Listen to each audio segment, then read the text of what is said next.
don't wanna deal with climate change, you may say, but what if climate change is a planetary crisis that all humans are facing, and that's everyone, including the astronauts that are in space right now, because they eventually would have to come down to Earth, unless we manage to build a city in Mars and live there forever, but I start to digress within the first 17 seconds of the video. Ta-da!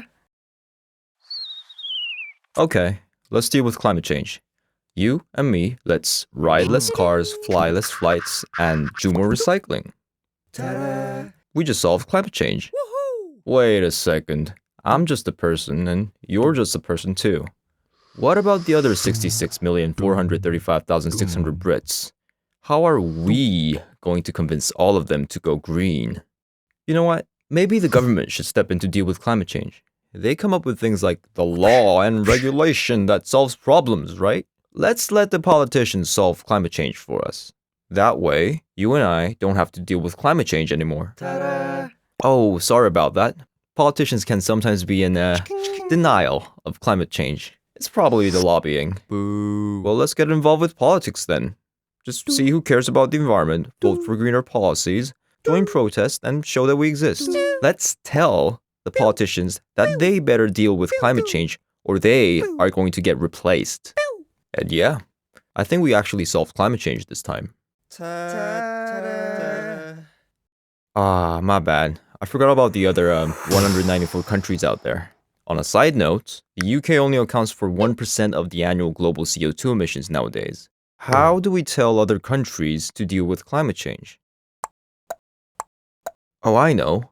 We should all meet up in Paris and talk about this. Oh, generic French song. Mesdames, Messieurs, do we all agree that climate change is réel and we should all aim for less carbon emissions? Yes. No. Okay, let's all reduce our carbon emissions down and solve climate change. No.